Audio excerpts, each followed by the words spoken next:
Hi there, Jake, Jesse. I think my vlog today could be summed up with this comic right here, Marvel Comics versus DC Comics, because I'm going to be talking about their movies a lot, because that's what we've been talking about lately. First off, Jesse, your question: who is my favorite movie Batman? And although I don't think he's like the best portrayal of Batman I've ever seen, but my vote would go for Michael Keaton, because he made me laugh. If you all remember this little bit where it's like, hey, where's that from? It's Japanese. How do you know? I bought it in Japan. So that was good. Oh my God, my dog's here. Come here, bud. Say hello to Jake and Jesse. Hello. How you doing? Go on. So, I have a theory that Tim Burton and Joel Schumacher, if they had the access to a time machine, they would in fact travel back in time and direct an episode of the 1960s Batman show, because when I look at these movies, that's all they're doing. They're putting their own twist on what that show was. And Tim Burton has gone on record by saying that he doesn't read comics and he doesn't like comics, and that makes a lot of sense. Yes. Now, Jake, you were talking about Marvel movies that came out in the late 80s, early 90s, such as Captain America, as we've already discussed. You mentioned the Fantastic Four, and I think it's funny because I've seen a couple clips of that, and I feel that the rubber mask thing has more expression than the current Michael Chiklis thing, which basically means I'm saying that a puppet has more acting ability than the star of The Shield.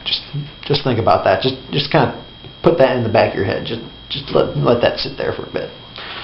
I also want to point out that you missed a very important movie. Marvel also put out well, not Marvel, but there was also a Punisher movie made in 1989 starring Dolph Lundgren.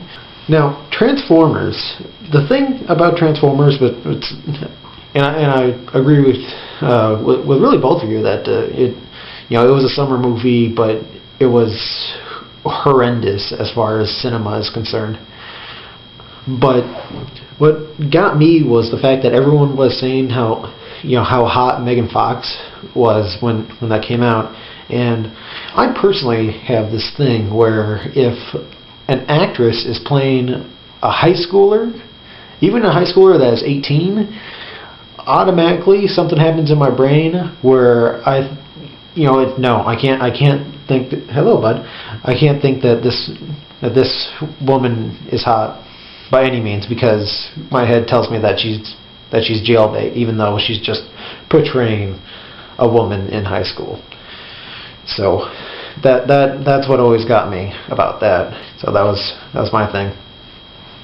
And as far as Transformers go, I was never a fan of the original Transformers cartoon. I was a fan of Beast Wars, and I love Beast Wars, and whenever I see the episodes, I stop everything and I watch these episodes because I thought it was brilliant. And I'm curious to know if you guys ever watched Beast Wars, and if you didn't, you should have, because it was fantastic. As far as D&D, I only played a few times in high school. The thing is, I never took it seriously, like at all, so my friends just stopped letting me play after a while, because I would do dumb things, just kind of jokingly, not really serious, but they didn't appreciate that, so they stopped inviting me after a while, which I was fine with, because I never really truly got into it. But it's kind of interesting now because I will talk to one of my friends from high school who I don't get to hang out with pretty much at all, and they say, oh, we're gonna have a Dungeons and Dragons party. Do you want to join? And I'm like, sure.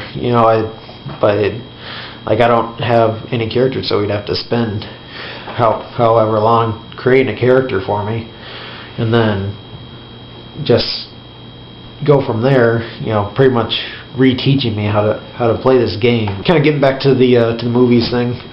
Jesse, I never it never occurred to me that the Penguin was an evil Moses, but now that I think about it, I'm almost horrified that I didn't see it. It's so obvious. I'm just like, oh my god. Ah! Sorry, that was too dramatic. Now I'm stepping back into the comics with this little point right here. Now, I'm in a town without a comic shop. It is impossible to go to a shop and buy these comics. I could get a subscription, but I don't have any money right now. So I do pirate comics sometimes, but it eats away at my soul. But that's besides the point right now. When I first started reading comics, I had a lot of disposable income at the time because I had my first job working at the Dairy Queen. I'm in high school, so I don't have to. God, my dog is weird. Anyway, so I had a lot of disposable income. So when I started buying comics, first of all, I did $1 sales. There was a comic shop by my sister's apartment that was going out of business. So single issues were $1 a piece. So I experimented, bought different kinds of comics, throughout different titles, and I found that I really enjoyed Green Lantern, and so I just went from there. And I kept when it came to buying trade paperbacks and collections, I kept my ear to the ground, see what people like on the internet were saying were vital things to read, like Crisis on Infinite Earths, Watchmen, V for Vendetta, these different story arcs that were groundbreaking, had a lot to do with continuity.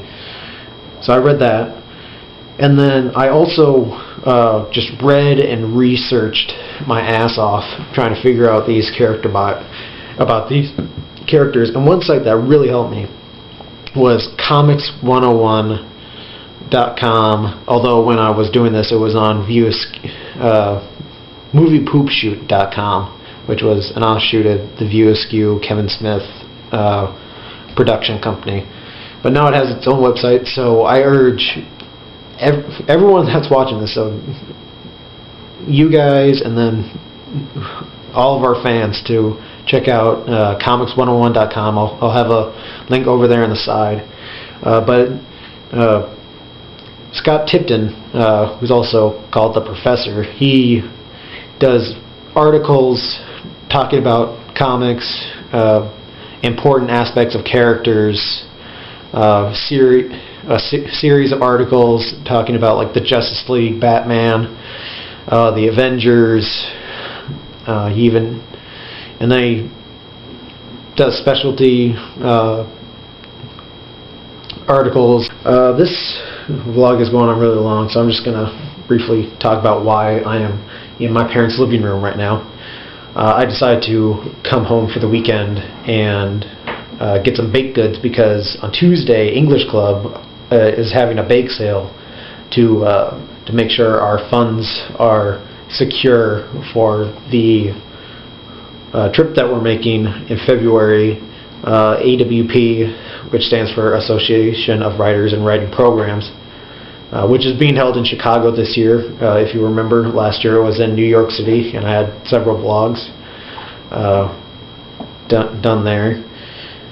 So yeah, that's going to be good, and I'm excited for that. And I have taken up enough of your time, so I will say adieu.